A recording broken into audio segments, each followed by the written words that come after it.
Hi, I'm Cynthia Nichols, the Regional Public Engagement Specialist for the U.S. Embassy in Kyiv. Thanks for joining us today on Views from Ukraine, where we're going to be discussing the impact that this war has had in Ukraine and the world.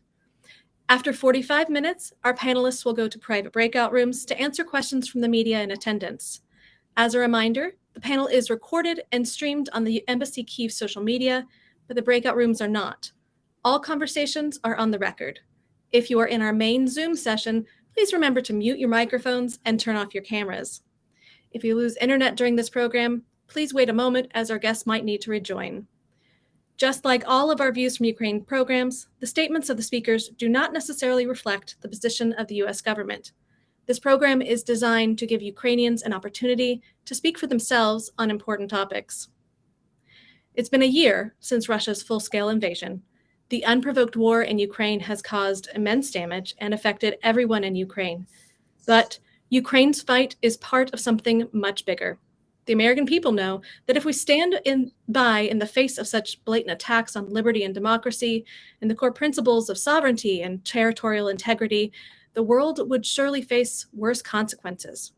We have some distinguished guests with us to discuss just that today. First, Oreja Letsevich, who is the Ukraine Forum and Research Fellow in Russia and Eurasia program at Chatham House. Alessandra Matvichuk, a human rights defender who works on issues in Ukraine and heads the human rights organization Center for Civil Liberties, which was awarded the Nobel Peace Prize in 2022. And Dmytro Tuzhansky, the director of the Institute for Central European Strategy and Global Sec Fellow. Thank you for being here today. Alessandra has to leave early, so we'll start with her. Alessandra, could you talk to us about how Russia's war has affected your country and its people? We have been documenting war crimes for 9 years already, Ukraine in 2014, and extended to the large-scale invasion in 2022. But last year, after large-scale invasion, the number of war crimes. It looks like we lost Alessandra's connection. So let's shift for a moment until she rejoins us.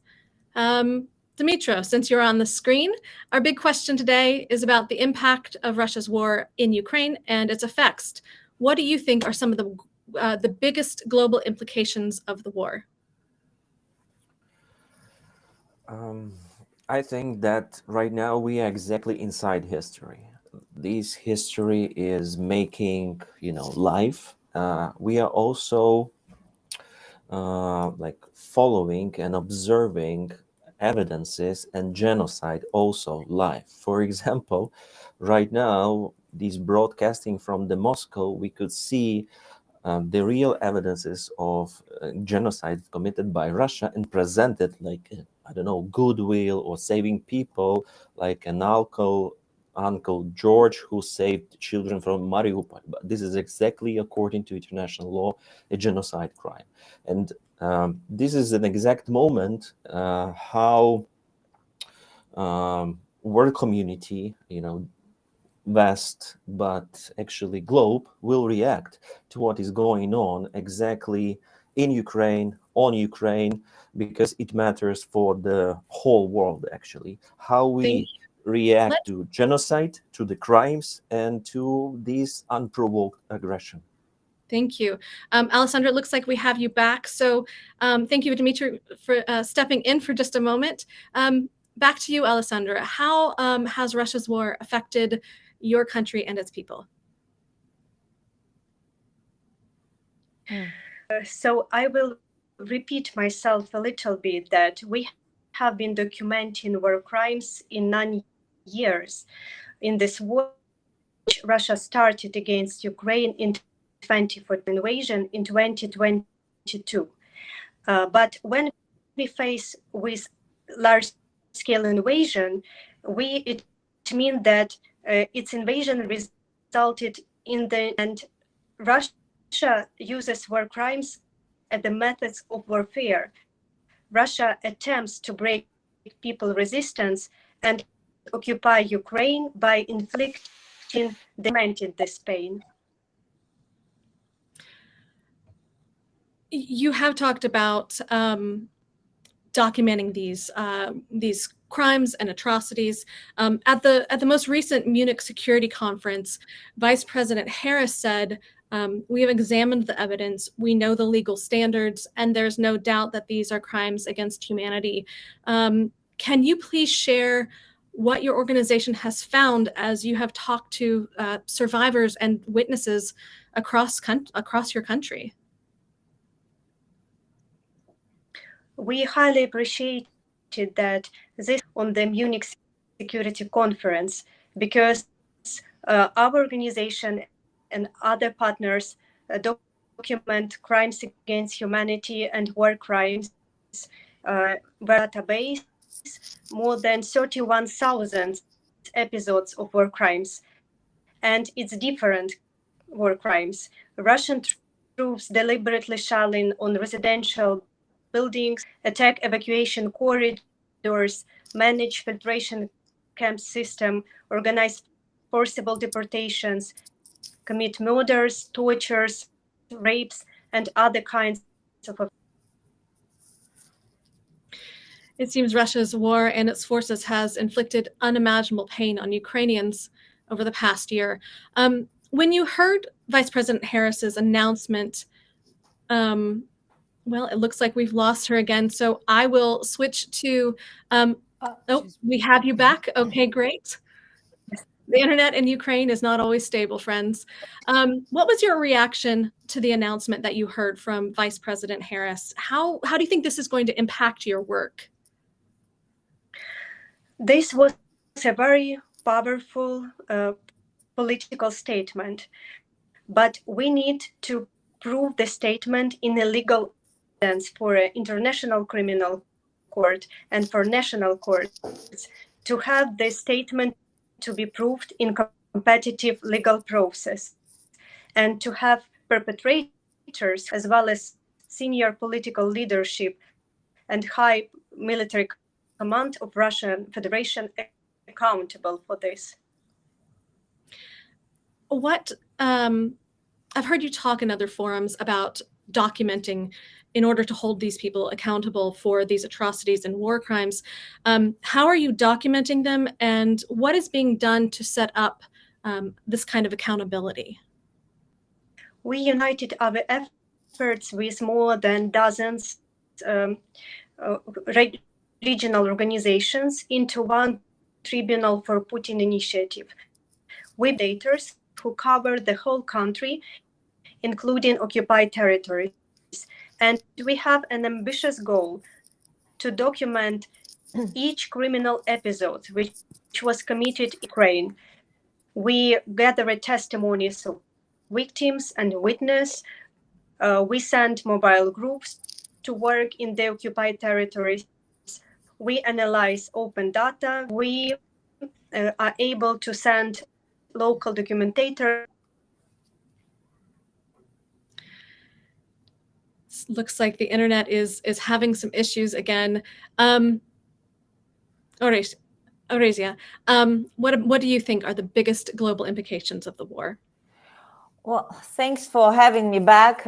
It's indeed has been a year full of unthinkable. I think it has really shook the world, and especially European continent and the free world, the free North in many senses. And I think what Alexandra was just mentioning, the type of war that Putin is waging against Ukraine, the type of war we have not seen since the Second World War, with very brutal, full-scale destruction of Ukrainian cities, kind of scorched earth tactics that some people have seen Russians doing in Syria. And I remember last year at the Munich Security Conference when a Syrian told me, they will be destroying your country like they were destroying mine. I could not believe it myself. But now we see those images from Ukrainian cities in the southeast. And I think what this did, Ukraine has passed a point of no return in its relations with what is Russia and what will be the future Russia. And that point of no return means Ukraine will be ultimately integrated with the transatlantic security and economic area in order to safeguard its prosperity in future. And maybe Alexandra wants to add, well, she's back on this accountability mechanism, and then we can continue. Yes, please. I totally agree that all this hell which we now face in Ukraine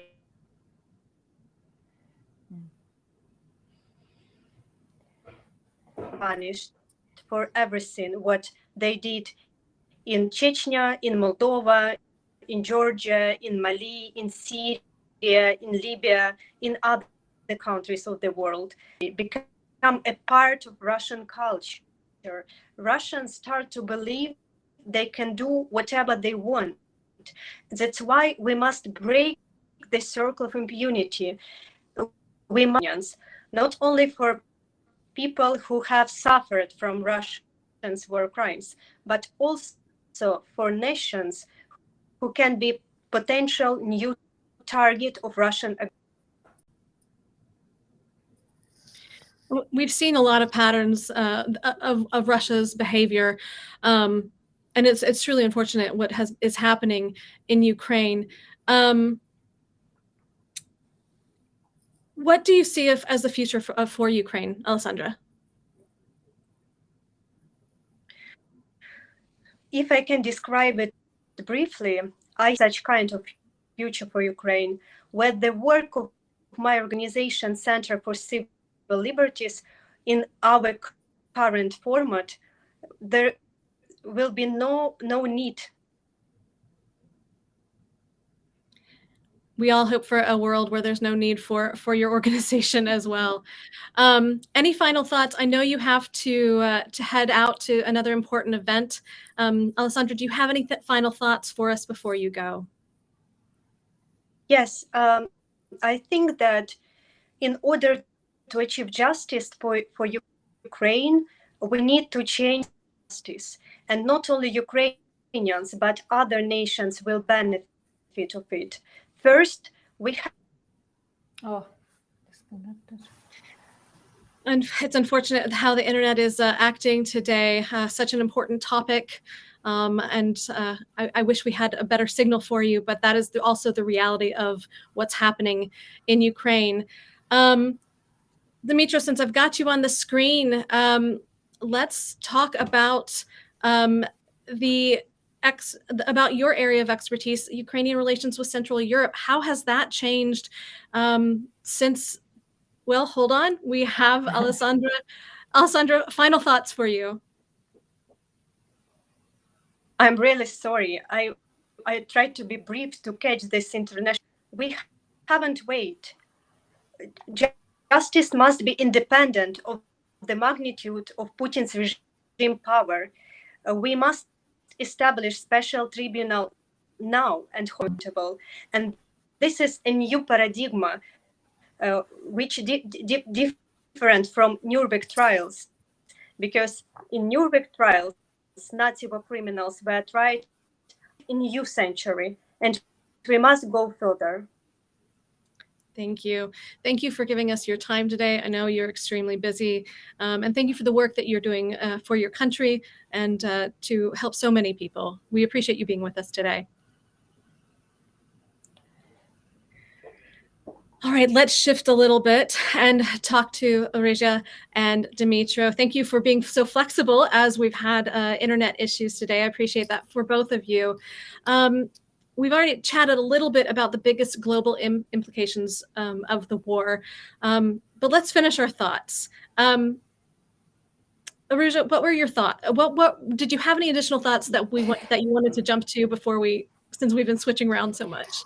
Yes, I just would like to add that there has been a very important consequence of this first anniversary of Russian invasion, and that is a strategical loss of Russia on the global stage. They have clearly Putin overstretched his capacity overestimating what his military is able to achieve, underestimating what Ukrainian nation and Ukrainian armed forces, how effectively they're able to repel, and also underestimating Western unity. And not just Western, but you have a coalition of around 50 countries who are now supporting armament supplies to Ukraine to repel Russian aggression. And that is also means that for somebody who is an autocrat, this starts the process of the end of Putin. His regime is now at risk from instability from within, and he has unleashed the process that we still don't know what kind of chaotic result it may produce. But Russia has suffered a strategic loss of power in Central Asia. It's becoming more and more dependent on China, and it has become a pariah state in the Western democratic world. Thank you. You mentioned the Western unity and how you mentioned several areas of the world that have been impacted directly. Dmitry, I believe your expertise is in Central Europe. How has this affected Ukraine's relationship with countries in Central Europe? Are we seeing the same unification there? For sure, and it's time actually for Central Europe to refound itself and rethink itself, because what is happening in Ukraine, this is exactly what happened to Central European states like Hungary, actually, Czechoslovakia, Czech Republic, Poland, and many others, Romania as well, exactly so after the Second World War. And for example, now if you read the essay of Milan Kundera, it will be a moment of deja vu, because what happened in Ukraine during Revolution of Dignity, what happened in Ukraine for the last year is exactly what happened and how it started, in Budapest, and exactly the even mottos are the same. For example, right now it sounds strange, but in that period of time, Hungarians used the motto "Dišu Čeko Hušuknek." It means glory to the heroes. It's exactly the literary translation of it. These titles in the building, the facade, Russian go home. It's the same. This is kind of a deja vu. And what actually Soviet Union and Russians did, and it's interesting because even in that period of time, it was mentioned Russians, not the Soviet soldiers, but Russians go home. And this is the same in Ukraine. So what they did, they kidnapped Europe. And this is what Putin tried to do, I don't know, since he got the power, because it was a hybrid methods. Right now, it's a time of this enlightenment, because all these, I don't know, options or conspiracy about Ukraine and around Ukraine, that there is a divided artificial nation, civil war in Ukraine. Right now, it's crystal clear. Nothing of this, Ukraine is a country, so under unprovoked aggression by the Nazi, the fascist state. It's up to you how to describe current Russia. But this is exactly so an aggression against independent state, against international law, and there is no excuse for this. And this is the time, exact time, not just for Central Europe, to feel, to rethink itself, but to the whole world, to deep responsibility and quick actions, because if the world will react the same as it was done in 50s, 60s of 20th century, it will mean the repetition of the tragedy of Central Europe, when the independent countries, and countries which are culturally, geopolitically, and according to the values belongs to the West, will be kidnapped. And this is exactly against not just logic, against moral, but against everything we could count. And it seems like this has a lot to do with identity, right? In the past, the narrative was that Russia was the big brother of Ukraine, but we've seen a shift in that identity. Even President Zelensky is very famous quote now at the start of the war where he said, "We don't need an airlift, we need more ammo." That's made a lasting impression on audiences worldwide. But two questions, and maybe Aruja, you could take this. How do you think that the shift has created, or these statements and these actions has created, and this war has changed Ukraine's identity? I'd love to hear both of your thoughts. Well, it's interesting that you mentioned President Zelensky's leadership, and I think he has clearly stepped to the challenge of the moment in his best capacity of a good communicator, of somebody who can rally the nation.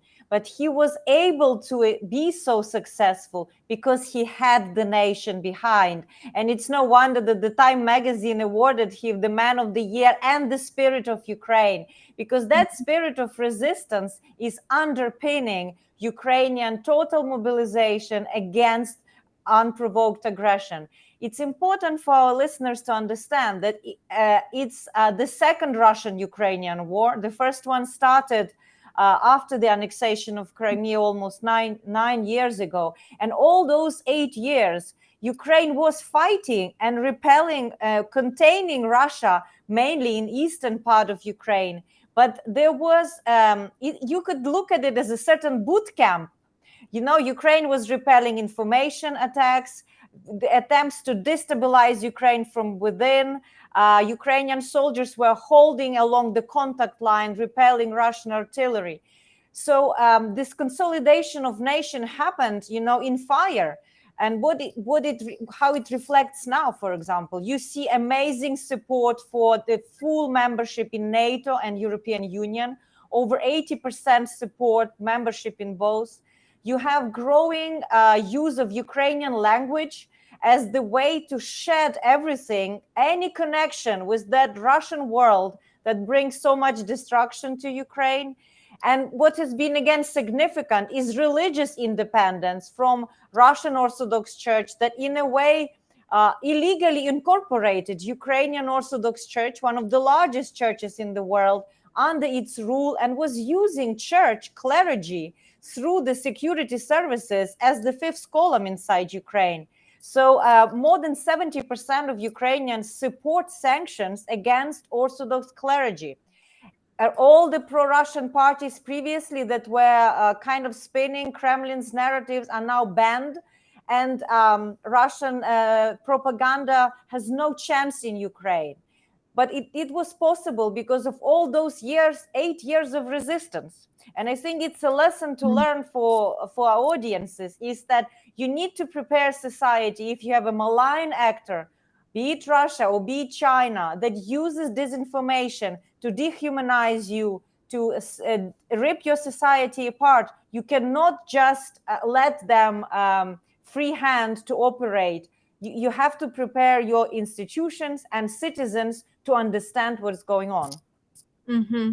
It really speaks to the resolve and strength of Ukrainians, and how this war has mobilized and united the people of Ukraine. Let's talk for a second about how it has united many countries in the world. Could we talk about the new strategic alliances that we've seen forged this past year? If I may, to add to the previous question as well, and Absolutely. what actually strikes me as well, you know, Ukraine is fighting against a dragon already more than 9 years, yeah, in this open fight. And I think what is significant that despite some, let's say, misinterpretations, but there is no clear evidence, at least single one, that Ukraine is becoming another dragon, which is important. Yeah. So right now, in terms of identity, we are talking about of uprising or establishing modern Ukraine political nation. So no, of course, this nationalist intentions and so on and so forth, language questions. Of course, it's very, you know, logical, but there is no, as I mentioned, no civil conflict inside Ukraine, no language conflicts. I mean, real one. Yeah, this nation, despite language diversity, religion diversity, ethnic diversity, is united And actually, Russia probably relied on this, that these diversities will be our weakness, not the strengthness. But it's different right now. And I think it's very, very important for the Western community, the European community, for our exact Western neighbors, actually Central Europe, to look at Ukraine exactly in this moment, because it will be very, let's say, quick lesson what Ukraine is really is. Because before that, it was very Soviet and Russian optics, and this is very and like totally misleading option. So it's very important time for all of us, yeah, not to, let's say, create something like some romantic Ukraine. No, we still have a lot of problems. Yeah, it's not just corruption, as always, like repeating, but it's important to look at Ukraine with really these open, fresh eyes, and this is the best moment. Absolutely. And being self-reflective on how you can improve within yourself is always important. So let's talk about the new partnerships and alliances that we've seen. Arusha, could you speak to us about that? So I'd like to say, first of all, that this first year of war has demonstrated that there is a very strong US leadership. And let's acknowledge that it was President Biden who stepped up to the plate, and he marshaled support within the transatlantic community, within NATO, within the alliance, and with a strong backbone of security contribution of the United States, both to strengthen the eastern flank of NATO, to ensure that this war doesn't spill over and protects the rest of the European continent from horrible destruction, but also from supplying armaments to Ukraine, training Ukrainian soldiers, and actually working towards slowly and very calibrated way, and we can discuss whether it's the right way or not the right way. But US Congress has provided almost 50 billion of assistance in military and military type of materials to Ukraine. So that has strengthened the NATO alliance. That has built also a wider coalition, something that I've mentioned, over 50 countries that are meeting regularly. I think they've had 9 meetings in the Ramstein format, which is led by US Secretary of Defense Austin, where they are coordinating assistance to Ukraine. It has also reinvigorated NATO in a way of Sweden and Finland wanting to join. And this is kind of a watershed moment, because countries like Finland, neutral country that always was trying to remain on friendly terms with Russia, nobody thought that in our lifetimes Finland would want to become a NATO member. But because Russia is encroaching not just on Ukraine's sovereignty, but on sovereignty on other countries, with that ultimatum in December of 2021, that was triggered actually the position of Finland and Sweden to join the alliance. And overall, I think there's a much stronger cooperation of democracies around security, and also in the South Pacific around the kind of tension of point of tension around Taiwan and what China may be plotting. Because let's remember, China is watching carefully how this war evolves and how resolute the West is to counter Russia, and what kind of price the West itself is prepared to pay for those very values and rule-based order that the West is trying to defend. So we see also an axis of cooperation between Australia, India, UK, and United States around South Pacific. Japan is also investing more in defense and security. So this really brought into the forefront the need to invest in security in order to safeguard peace, something that we have been for too long complacent, hoping that this peace dividend after the collapse of the Cold War would last for a long time. That's, I would say, are the main changes. Thank you. Dmytro, thoughts? One more point I want to add, that right now it is the moment. Of course, it's about geopolitics. Of course it's about big players, yeah, in this game, but not just, because there is a, let's say, a value basement of all these, which actually so overlap the interest of US, Ukraine, and actually draw this line, one new line between Europe and Eurasia. And this line is based on democracy. Yeah, this is the decision of the people. So US is helping Ukraine not because, all this geopolitical game or something like this, the volunteer wheel or somebody. Yeah, it's to support international order based on the decision of the people according to the democracy values. Yeah, and this is exactly one more moment for Central Europe to reestablish itself, because all these fears about the backsliding of democracy, which is actually, with some evidences, but how actually Poland, yes, rethink itself, how Czech Republic rethink itself, yeah, and Bulgaria, even Hungary. It is exactly a moment to heal, to treat Hungary regime, to make it to decide that this hybrid version of something is not workable. Yeah, no future. Okay, maybe it's a future for exact politicians, but for the country, it's not. Yeah, so it's a question to decide. And one more important moment. So I think this is very clear. So in Ukraine, we are fighting in Ukraine for democracy, and this is a very big responsibility, because there is a very strong interlink between Western support and Ukraine commitment to democracy.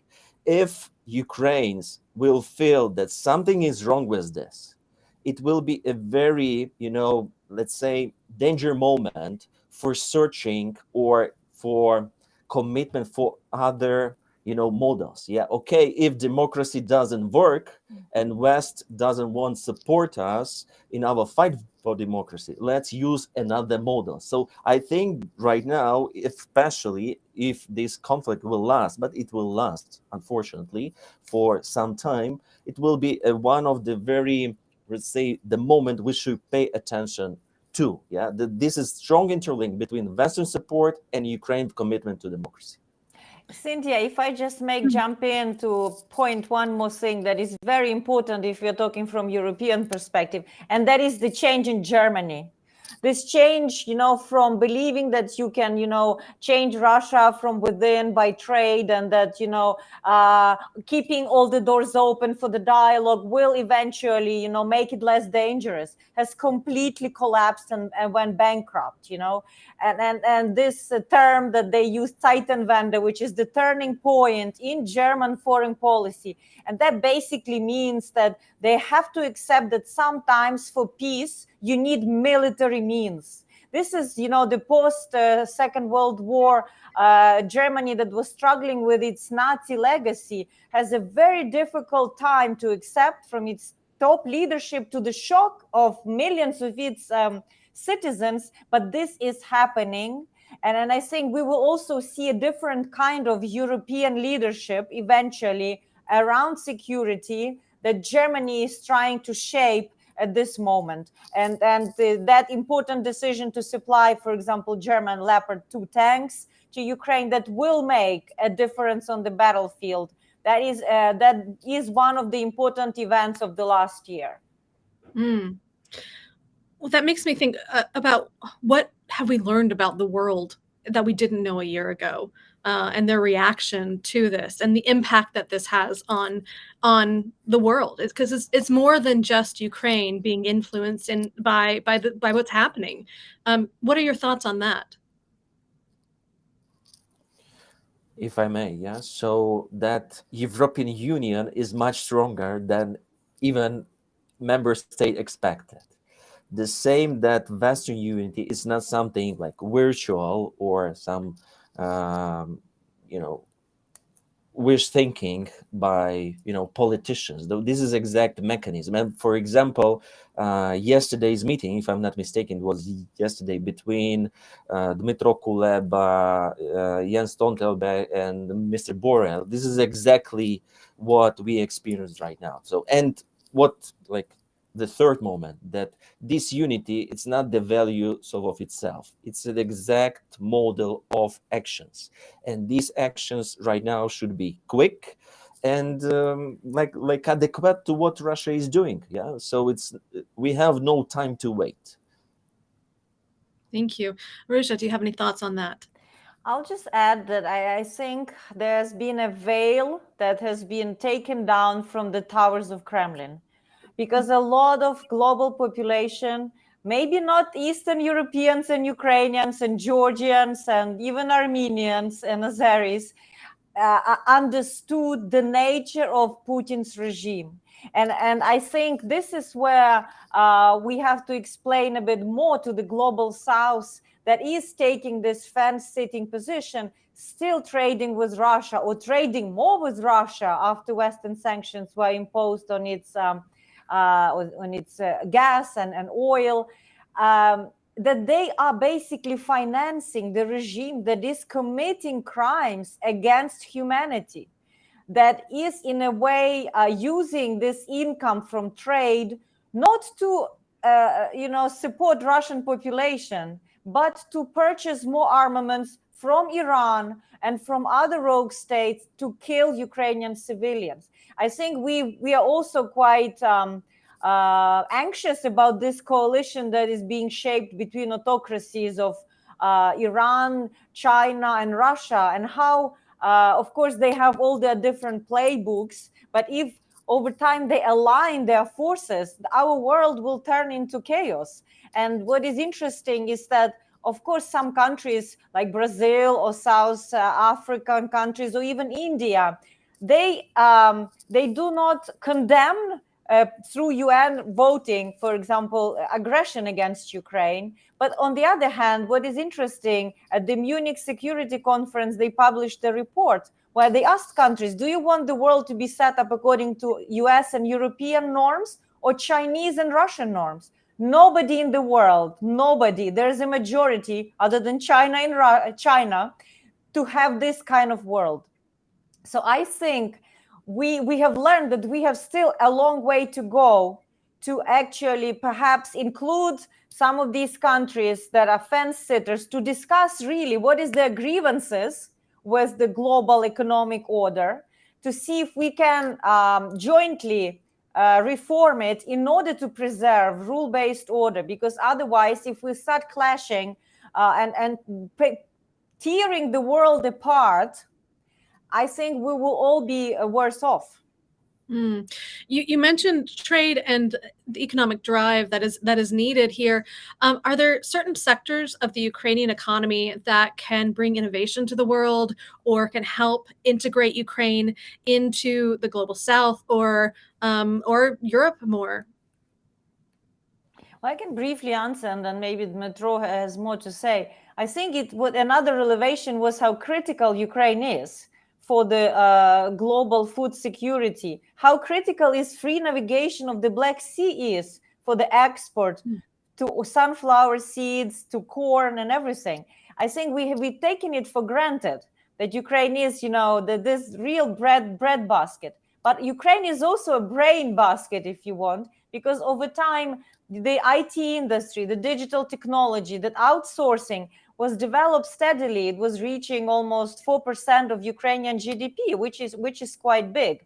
So I think Ukraine can bring quite a lot of innovation, for example, in digital governance, where Ukraine made quite astonishing progress in digitalizing procurement to, for example, tackle corruption, or setting up an app which turned out crucial in the time of invasion, where you can have all your documents, your driving license, your passport in your cell phone. Imagine in times of crisis or emergency, this is very useful. Right now, Ukrainians are also doing crowdsourced intelligence, where you can report on the suspicious movements of armed vehicles or people. And this kind of, they've created a special chat bot, for example, where people can do it and help Ukrainian defense and security. So, I think eventually Ukraine will also be a breakthrough in agricultural technologies because of such rich soil And because of that, I think intersection on agriculture and technology, that Ukraine will revolutionize some of those fields. Very interesting. Yeah, Dia is a really interesting app that is really revolutionizing how Ukraine approaches its data resources. Dimitra, we are almost out of time. Do you have any final thoughts? Yeah, just a few thoughts to this. Take a look. Just, if I'm not mistaken, 10 days or 2 weeks after Russian invasion started, Ukraine joined to the joint European electricity network and start, supporting European unity with actually of electricity until Russian massive attacks on the energy infrastructure started in October. So we proved that during even very tough days, we could be reliable a partner. Yeah. Second moment, so it's not just about grain and so on and so forth. It's about technologies, as Oresa mentioned, and just recent invention. Ukrainians invented gloves for military, people who wanna operate with the drones. And right now, it's one of the demanded startup in the Google. Yeah, everybody start Googling. Okay, what is this? Yeah, and we could name startups from from the list, top lists.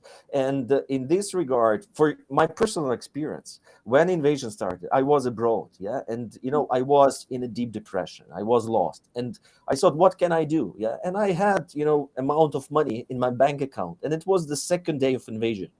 In the Russian reality and in the Russian, let's say, narratives, Ukraine should be the failed state. Next day, everything should be collapsed, bank system, and so on. But for me, it was just 2 minutes to send that money for Ukraine weapon. Yeah, and I did it, and it was like everything. What can I do? So, and just a bit statistics. What is interesting about Central Europe, if you check the export relations of Ukraine, so after invasion, this year, you will see that there is no China in the top, Russia at all, nothing, but there are Poland, Romania, and Hungary. This is exactly money export actually shaping this Central Europe with Ukraine as well. So right now it's a question of consolidation of this Central Europe. What is also important, not as something opposite to the West, but Central Europe is a reliable partner of the West, actually the partner who helped the West to wake up and to look and to face the truth that Russian is not a partner, at least Putin's Russia. Thank you. Marisha, final thoughts from you. Well, I think once we are reflecting on this 1 year of invasion, there's something very important for our audience to understand is that Ukrainians have overcome the fear of Russia. The fear itself is more scary than what is happening on the ground. And I think there's an enormous empowerment. And even under all the circumstances of, destruction, war crimes, internet disruption, electricity disruptions, so many refugees that have to flee, Ukrainians feel hope. And this hope is that Ukraine will be a prosperous economy, a member of the European Union. And I think Ukrainians will fight. Putin cannot crack Ukraine. So we have to be very careful to watch that Western unity doesn't crack, because this is the only hope Putin has in achieving any kind of result. Ukraine is a tough nut that he cannot crack, and it will stand by to protect every inch of its territory, as it has been demonstrated, and successfully defeating Russian army on Ukrainian soil. So I just want to reassure audiences about that. Thank you. Ukraine is a tough nut, and I'm proud to be able to work with you on these projects and programs. Unfortunately, that's all the time we have for our panel today. I'd like to thank all of our panelists who gave their time. If the guests in our Zoom room would wait for just a few moments, our panel is going to switch from this platform into Zoom, where you can join them in breakout rooms. Panelists, if you go to the link that we gave you earlier, we'll let you in for that next part of the discussion. And thank you to everyone else for watching Views from Ukraine today. Please join us next Wednesday at the same time for another panel. Bye-bye.